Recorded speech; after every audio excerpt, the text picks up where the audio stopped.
On February 13th, ticket sales from animated blockbuster Ne Zha 2 smashed through the 10 billion RMB mark, approximately $1.6 billion US, making it not only China's highest grossing film of all time, but also the first non-Hollywood entry into the top 10 Hall of Fame in terms of global box office. The film, adapted from a 16th century Chinese fantasy novel set in the era before 1st millennium BC, surpassed iconic films of the Star Wars and Harry Potter franchises, challenging Hollywood's domination in the global film market. What's even more interesting is that China's homegrown box office sensation can be viewed in the light of fighting against imperialism.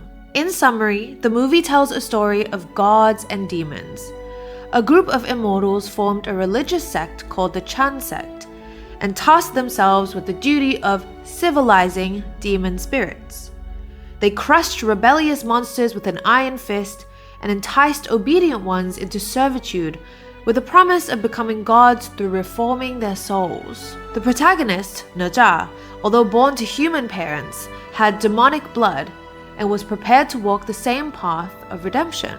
However, Ne Zha discovered that the subjugated monsters were not reformed, but instead thrown into the alchemy furnace to create elixirs to empower the leader of the Chan sect. To justify capturing more monsters and eliminating political opponents who had already surrendered, the Chan sect massacred an entire human city, framing the dragons, chief among the monsters, for the atrocity. Upon discovering the truth, Ne Zha exposed their true nature and joined the demonic resistance to overthrow the divine oppressors. Many fans are excited to present theories about the film being a political allegory for the real world. Some even consider it a direct mockery of American hegemony. The token worn by Chan sect followers features a spread eagle, nearly identical to the coat of arms of the United States. The furnace used to purge demons is marked with the dollar symbol, and in the final confrontation, Ne Zha says, "You claim to be the beacon of the world, but all you do is bully the weak and wreak havoc." A line widely interpreted by Chinese audiences as a not-so-subtle derision of the US, a country often self-proclaiming to be the beacon of democracy.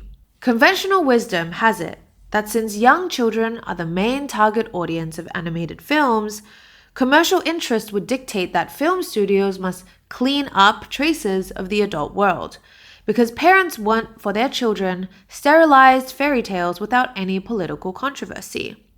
However, surprisingly, many Chinese parents, fully aware of these metaphors, still encourage their children to watch the film, some even repeatedly. According to Beijing Business Daily, many parents are attending with their children, with more than 30% of ticket orders being group orders. Why would Chinese parents encourage their children to watch this anti-American film? The reason is simple. They see the deception of the Chan sect much like how the US has manipulated China and other developing countries to prolong its dominance, and they want their children to be clear-eyed about how the world works. The US claims to champion freedom, democracy, and equality, yet what the world has witnessed is how it attempts to kill all of those values. For America's assault on free trade and free market competition, look no further than its trade war against China and the TikTok ban. When it comes to democracy, the US never hesitates to take down democratically elected leaders who don't take orders from Washington. For example, they enabled Chile's military junta to murder President Allende. As for equality, repeated police brutality against people of color, such as in the case of George Floyd, and the support of apartheid and genocide in Palestine on the international stage speaks volumes about US hypocrisy. During his first term, Trump launched the China Initiative, a witch hunt for Chinese spies in American research institutions. Last year, it led to the tragedy of Jane Ying-Wu, a Chinese-American neuroscientist with nearly 2 decades-long professorship at Northwestern University and outstanding contributions to curing brain cancer and dementia. She took her own life after the US government forcibly took her lab. Ironically, in her doctoral dissertation, Wu wrote, "Dedicated to the memory of martyrs of June 4th, 1989, which is widely seen in China as a failed color revolution instigated by the US." That statement was unmistakably her pledge of allegiance to America. Yet it wasn't enough to earn herself a pardon for the grave sin of being Chinese by ancestry. The underclass is bound to revolt against the hierarchy if they cannot be accepted into a proper place. This is the core message of Ne Zha. In the film, Ne Zha ultimately chooses to take pride in his own identity because he realizes that morality and status are not determined by blood. Gods are more despicable than monsters, so long as what lies under the veneer of nobility is exploitation, which is the core of imperialism.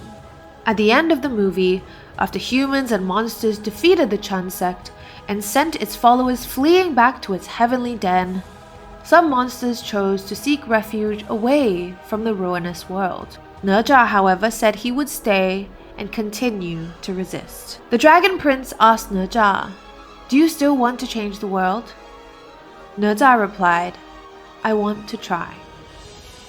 That line is priceless, because nowadays, many American superhero and sci-fi movies are steeped in dystopian pessimism, stemming from American cultural elites' inability to imagine an alternative future that is worth pursuing.